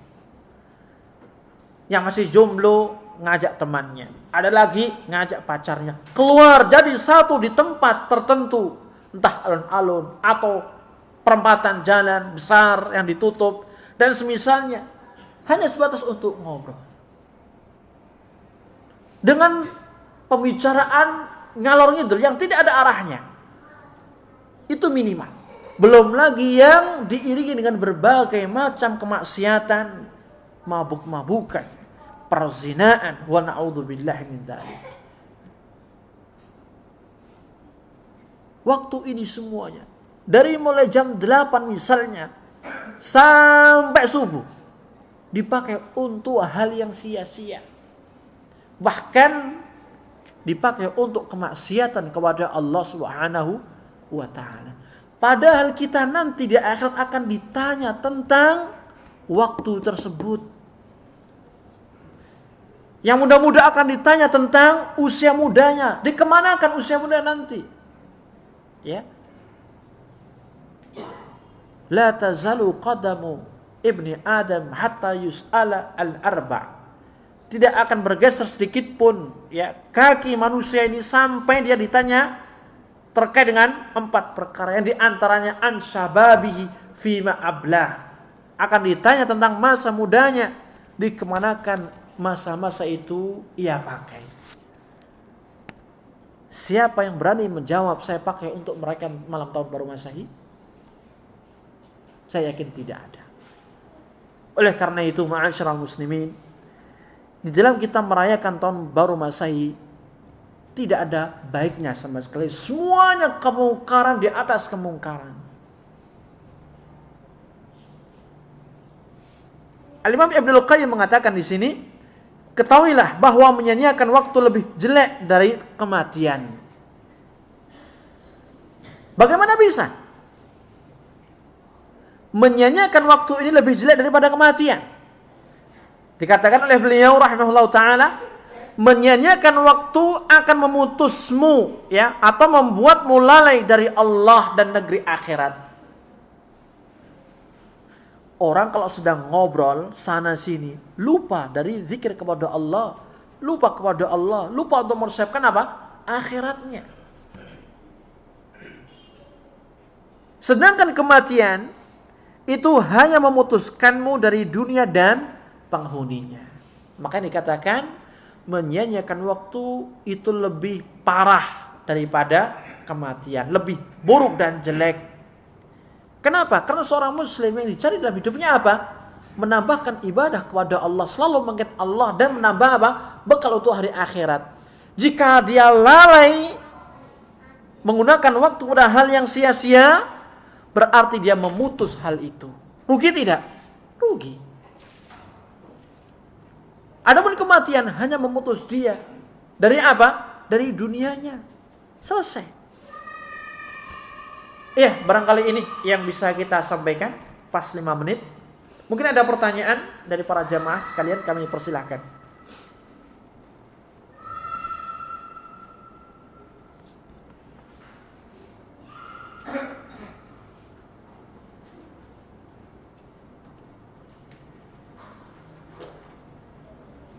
Ya, ada pertanyaan masuk di sini. Assalamualaikum warahmatullahi wabarakatuh. Ustaz, waalaikumsalam warahmatullahi wabarakatuh. Ustaz, saya mau tanya. Saya seorang kontraktor yang membangun rumahnya orang Nasara. Dan saya ditarget menyelesaikan bangunan rumah sebelum hari Natalnya. Apakah saya ikut membantu perayaan ibadahnya? Saya takut dan kepikiran ikut membantu perayaannya dan membangun tempat rumahnya untuk ritual ibadahnya. Jazakallahu khairan. Saya kira ini tidak ada kaitannya dengan at-ta'awun kepada mereka dalam masalah hari Natalnya. Kenapa? Karena ketika kita bekerja erat kaitannya dengan masalah ya membangun, khususnya kita sebagai kontraktor, di akad awalnya tidak ada ya pernyataan atau kesepakatan bahwa rumah ini nanti dipakai untuk ritual ibadah atau perayaan Natal. Tidak ada. Bahkan terjadi ya, silakan Anda bangun rumah ini, cuma targetnya sampai sekian selesai. Dan dalam hal ini tidak bisa kita tarik dan kita hukumi adanya unsur ta'awun di dalam meramaikan perayaan mereka, tidak. Karena kita bekerja sesuai dengan kapasitas dan kemampuan apa yang kita miliki.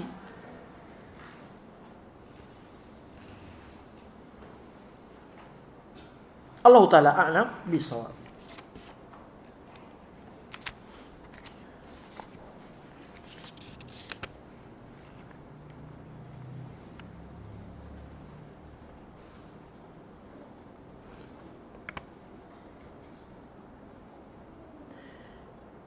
Ustaz, bagaimana jika pada malam itu, yakni pada malam tahun baru Masehi, diganti dengan berkumpul dengan ngaji bersama muhasabah qiyamul lail?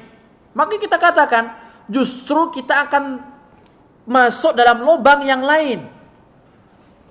Yaitu apa? Mengada-ngada perbuatan dan amal dalam agama.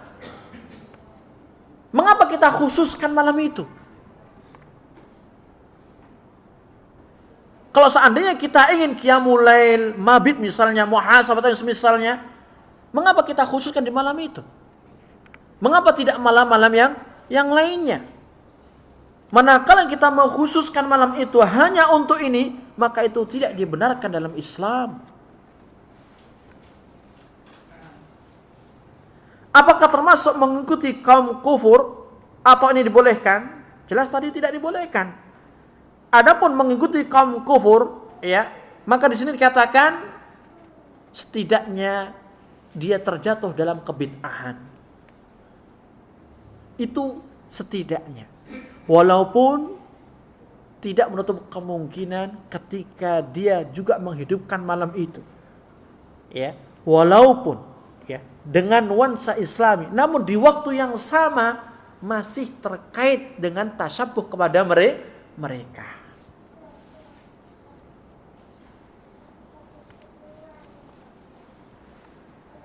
Jika tidak boleh, apa yang kita lakukan pada malam itu? Yang kita lakukan sebagaimana malam-malam sebelumnya. Ya. Kalau seandainya rutinitas habis isya kita ngaji bersama sama keluarga, saling simak, kita lakukan. Jika itu kebiasaan kita. Jika kebiasaan kita setelah isya kita langsung istirahat, tidur, kita lakukan. Untuk bangun nanti malam. Ya. Jadi tidak ada bedanya dengan malam-malam sebelumnya.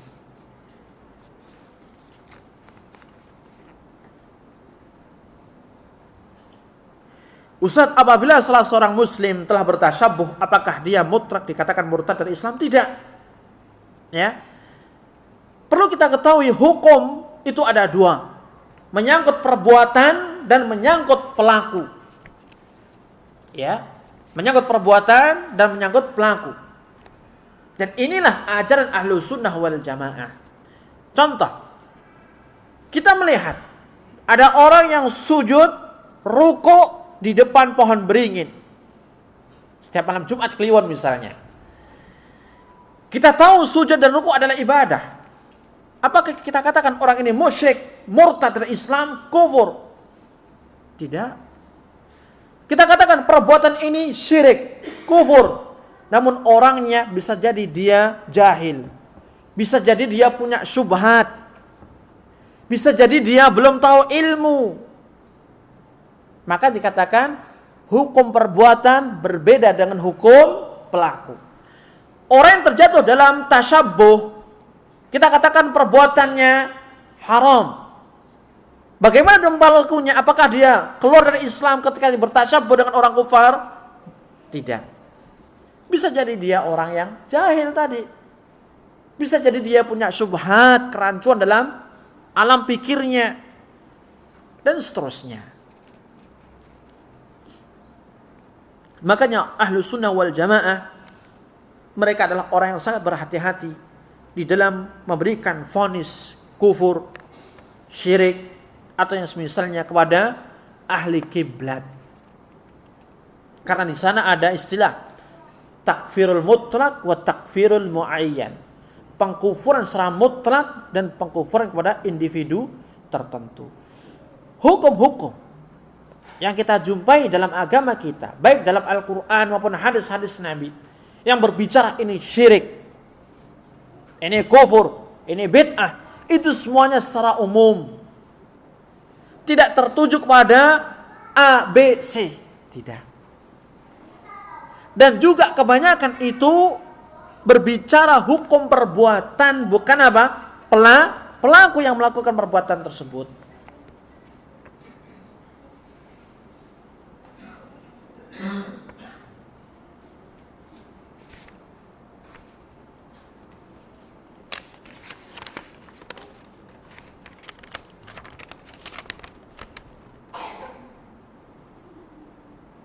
Bagaimana hukumnya menggunakan promo akhir tahun atau Natal pada all shop? Apa itu all shop ya? Oh, online shop. Untuk membeli buku-buku Islam atau jubah.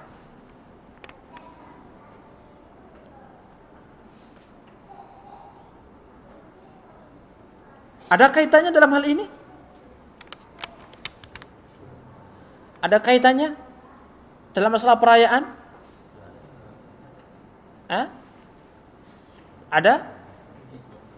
Apa kaitannya? Kalau ada? Momen aja. Ada juga momen akhir tahun. Biasanya akhir tahun itu banyak yang cuci gudang, ya kan? Harga hancur misalnya. Iya.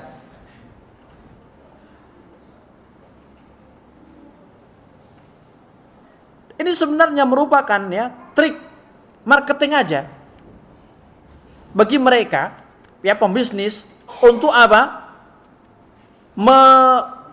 Memayukan Pak?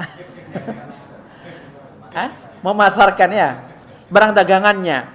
Karena ini kebiasaan yang ditunggu oleh kaum muslimin di momen-momen tertentu seperti akhir tahun ya kan. Kemudian waktu Ramadan kan banyak juga tuh diskon besar-besaran. Jadi Allah Ta'ala alam, selama hal ini tidak ada kaitannya erat dengan perayaan tersebut, ya, maka ini tidak mengapa. Karena ini hanya strategi marketing aja dalam urusan jual beli.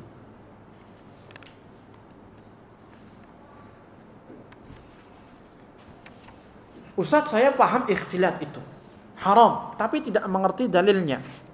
Dalilnya adalah sabda Nabi yang mulia alaihi salatu wassalam yang artinya sesungguhnya salah seorang kalian manakala ditusuk dengan jarum besi panas itu lebih baik bagi dirinya daripada ia menyentuh kulit wanita.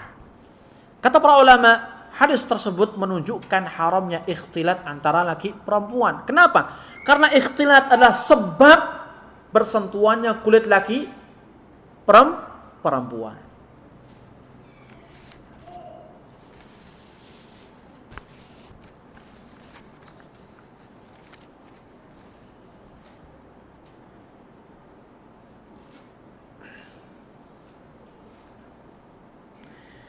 Assalamualaikum. Waalaikumsalam warahmatullahi. Ustaz, tentang arti tergadaikannya agama tergadaikan maksudnya bagaimana Ustadz? Ya ini hanya sekedar apa ya? Uslub aja, gaya bahasa aja. Artinya agamanya ya dibuang sementara waktu karena ada momen tertentu. Tergadaikan. Seperti kita gadaikan barang, kita kan apa? Meng-off-kan penggunaan barang kita dahulu untuk sementara waktu. Kita punya motor, kita gadaikan ke teman karena butuh uang. Ya, kita off-kan dulu motor kita di teman kita. Tidak kita pakai. Dalam hitungan beberapa waktu. Nah, urusan terkait dengan agama, tergadaikan agamanya adalah kita apa? Mempending ajaran agama untuk kita amalkan sementara waktu. Hanya untuk mendapat dunia.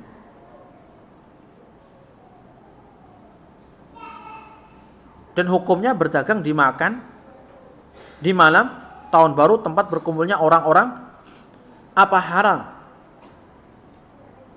Nah ini hukum terkait dengan orang yang berdagang ya di tempat-tempat berkumpulnya orang yang merayakan apa? Malam tahun baru.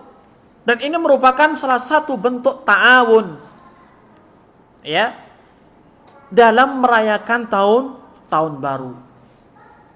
Jualan kopi, teh gitu kan. Ketika mereka membeli, justru mereka tidak pulang-pulang, tambah ngedor meleknya. Fihi naut minat ta'awun. Ya. Di sana ada apa? Unsur apa? Bantu membantu. Lebih baik kita ya, imma tutup sudah jualannya karena kita lebih mengutamakan akhirat, atau kita jualan di tempat yang lainnya.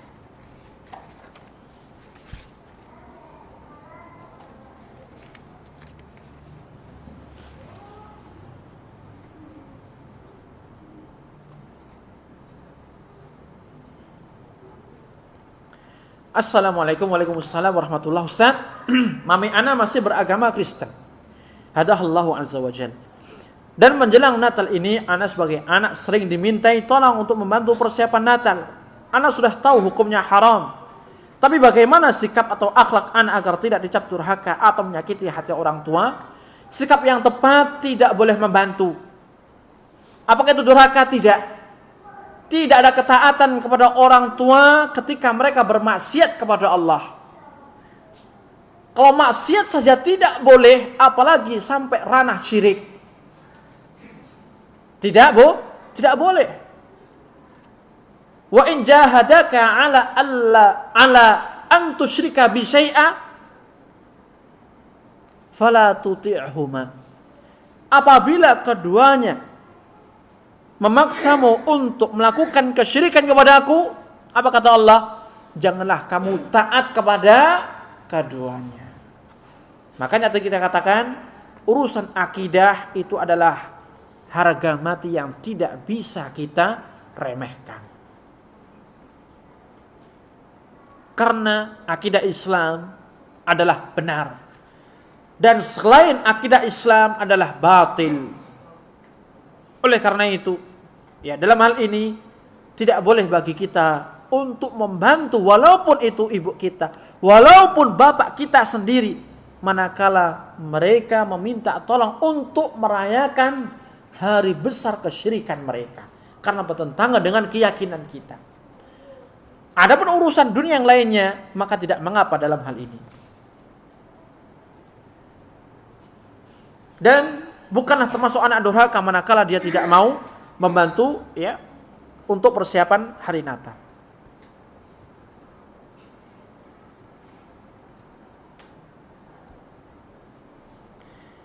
Assalamualaikum Ustaz. Waalaikumsalam warahmatullahi. Afwan, ana mau bertanya, apa hukumnya jika di tempat kerja kita terdapat tunjangan atau bonus untuk Natal dan Tahun Baru? Bolehkah kita menerima tunjangan atau bonus tersebut? Jazakallahu khairan. Ini bonusnya cuma-cuma atau ada daya ikatnya? Artinya kewajiban kita untuk merayakan hari mereka. Ada? Tidak ada. Kalau seandainya tidak ada, ya, tidak ada ikatan-ikatan tertentu yang meranah pada perayaan hari Natal mereka, maka ini tidak mengapa untuk kita apa? Terima. Ya. Tidak mengapa untuk kita terima.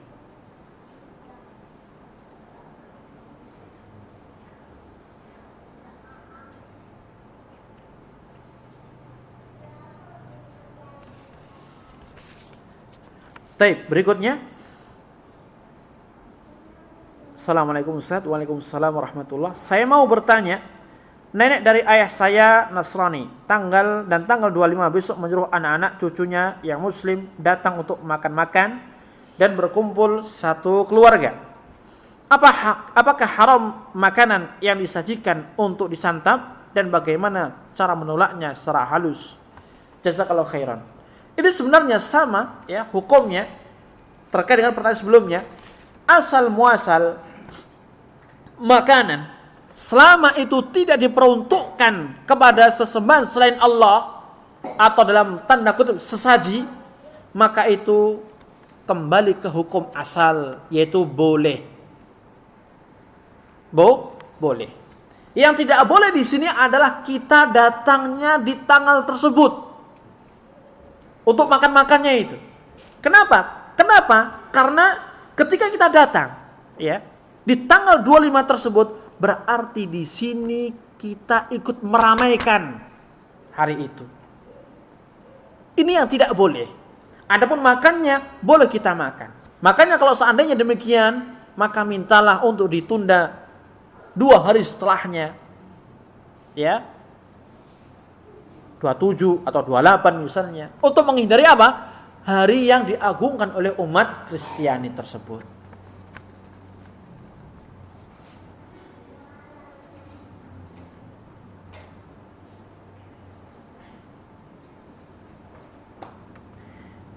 Assalamualaikum Ustaz. Waalaikumsalam warahmatullahi wabarakatuh. Afwan Ustaz, gimana sikap kita kalau ada tetangga ya sebelah rumah yang beragama Nasrani mau pinjam mobil kita untuk kepentingan pertama ke rumah sakit? Kalau ke rumah sakit boleh, karena ini urusan apa? Dunia. Yang kedua, ke gereja, hukumnya tidak boleh. Kenapa? Karena ini ada ta'awun di dalam menegakkan ibadah yang notabene kesyirikan kepada Allah Subhanahu wa taala. Ya, jazakumullah khair. Ada lagi, waktu sudah habis Ustaz. Ya sudah, kita tutup. Ya, demikian bisa kita sampaikan. Allah taala a'lam bissawab. Kurang lebihnya mohon maaf. Wa akhiru da'wana alhamdulillahirabbil alamin. Wassallallahu nabiyana Muhammadin wa ala alihi wa sahbihi wa sallam. Subhanakallahumma wa bihamdika asyhadu an la ilaha illa anta astaghfiruka wa atubu ilaik. Wassalamu alaikum warahmatullahi wabarakatuh.